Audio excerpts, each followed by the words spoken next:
This call is now being recorded.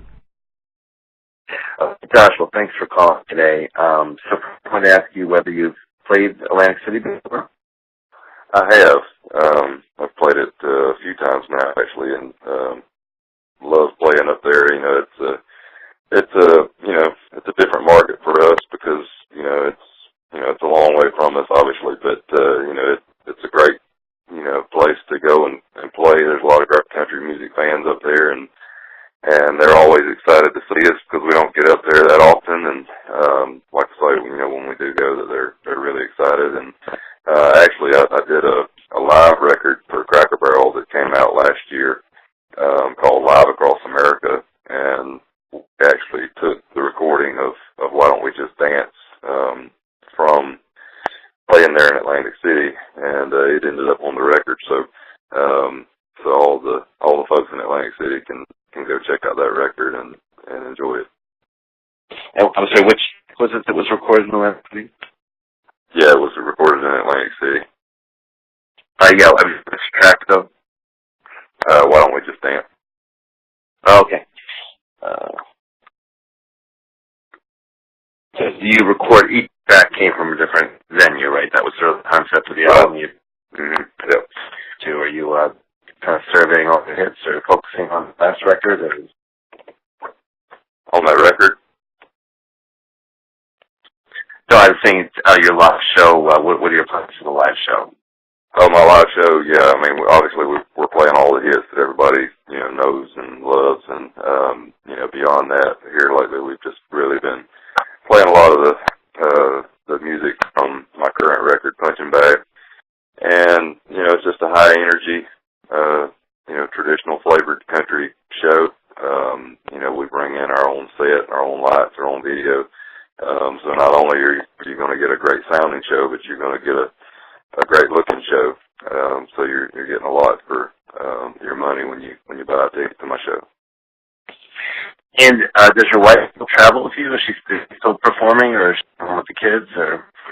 Yeah, she's still out there on the road with me, and we're having a good time. And it's just where we feel like we should be right now. So it's a lot of fun traveling as a family. And do the kids come to them? Yeah, they're out there with us. So how is that? Performers don't that family stays home. They're on the road.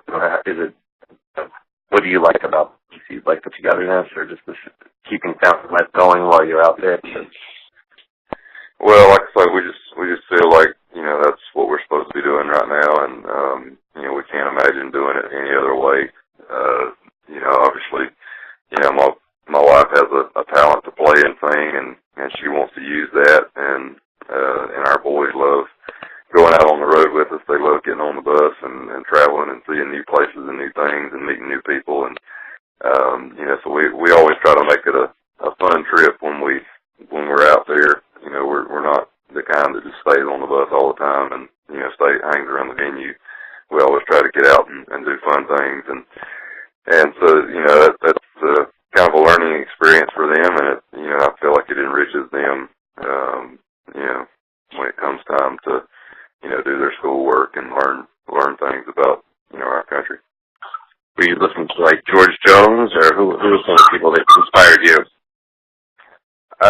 I've always been a fan of George, but I've always referred to my heroes as my Mount Rushmore of country music, and it was five guys, and it was Randy Travis, Johnny Cash, John Anderson, Vern Gosdin, and Hank Williams. Those five guys really made a huge impact on me vocally, as a songwriter, as an artist, as a person. Anytime you listen to any one of my songs, you can hear little bits and pieces of any one of those five guys. And yeah, I mean, but beyond that, you got George Jones, Merle Haggard, Don Williams, Marty Robbins. There's just a slew of other people, Ernest Tubb, that I grew up listening to, Alan Jackson, on and on. Now, you had early, before you really started your career, you had those vocal issues, I think, that you were able to address. Do you take extra now to preserve your voice, or?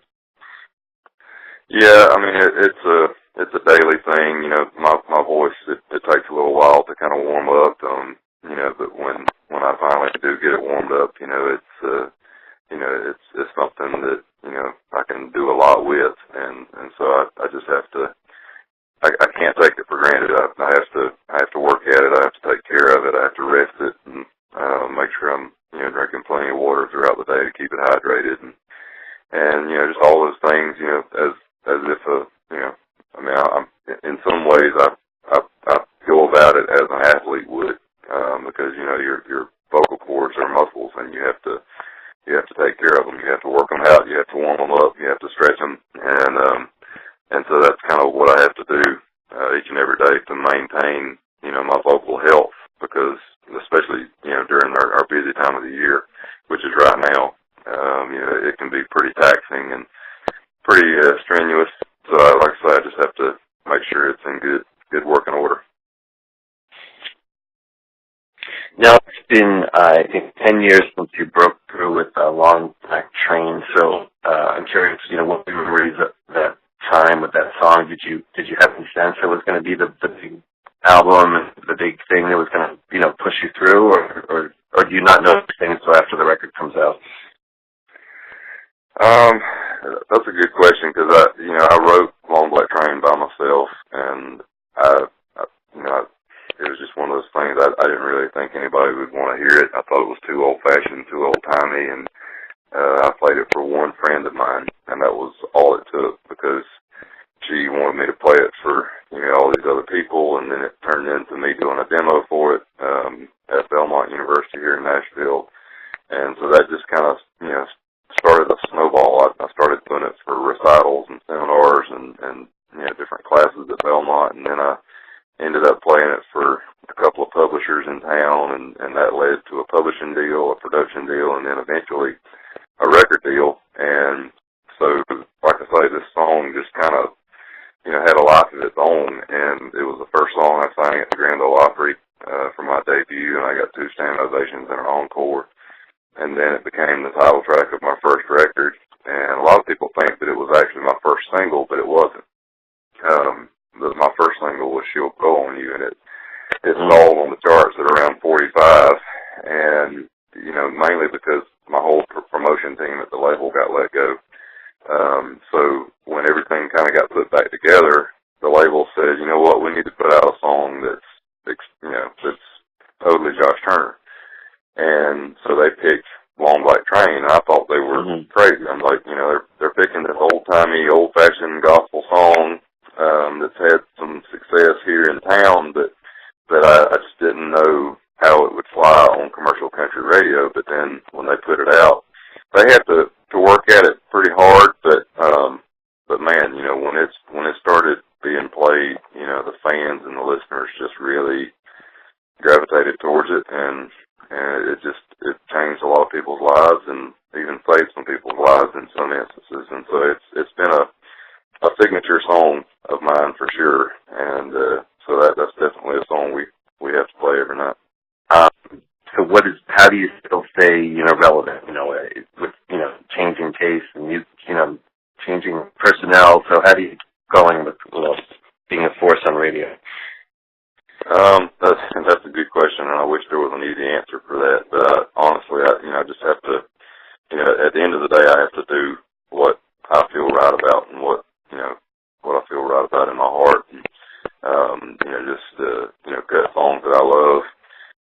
But at the same time, you know, I really try to pay attention to what's going on out there, and whether or not I like it, you know, is a whole other issue. But you know, I do start asking myself, you know, how can I make my kind of music fit into that mold, and how can I, you know, continue to appeal to the proper audience and all that without compromising who I am and my integrity and who I am as an artist. And so it's like I say, it's not an easy answer. Like I say, I try to make sure I pay attention and make sure I cut songs that I know and you know, that I'm going to be fine with singing, you know, years from now. So, like I say, it's just, it down to the songs and what the audience is out there. And the last thing I wanted to ask you about is you mentioned the Grand Ole Opry. I know you were inducted several years ago. So I clearly appreciate the tradition of country music. What does that mean to you to become a member? It's a huge honor. The Grand Ole Opry obviously allowed me to step onto their stage back in 2001, and I guess I proved myself, by having such a great reaction at my debut, and it just, it's been like the second home to me here in town, and there's just so many people out there that treat us like family, and it's just, it's something that no other genre of music has. No other genre of music has a Grand Ole Opry. They don't have, a radio show that's been running that long and that continuously. And, that just becomes such a mother church and a flagship for our style of music. And so to be an official member of that family is like I say, it's a huge honor and it's a huge responsibility. Hey, and so tell me about the rest of this year. You get more tour dates and then hanging up going to making the record here and any other plans you want to talk about? Well, I've already kind of started the process on working towards the next record. Just still writing and gathering songs and going through that whole sifting process. But yeah, we're working a lot still on the road. We got quite a few more days to do this year, and the crowds have been really great, and we've just been having a ball out on the road, and like I say, just trying to get through our busy season so we can kind of kick back and relax a little bit, and really focus in on this new record stuff. And so you think it'll be out next year? Or? If everything goes as planned, yes. Okay, great. Well, I think that's everything on my list of questions. So, thanks a lot for calling in so early in the morning. I appreciate it. Okay, no problem. Thanks, Rob. All right, take care. All right.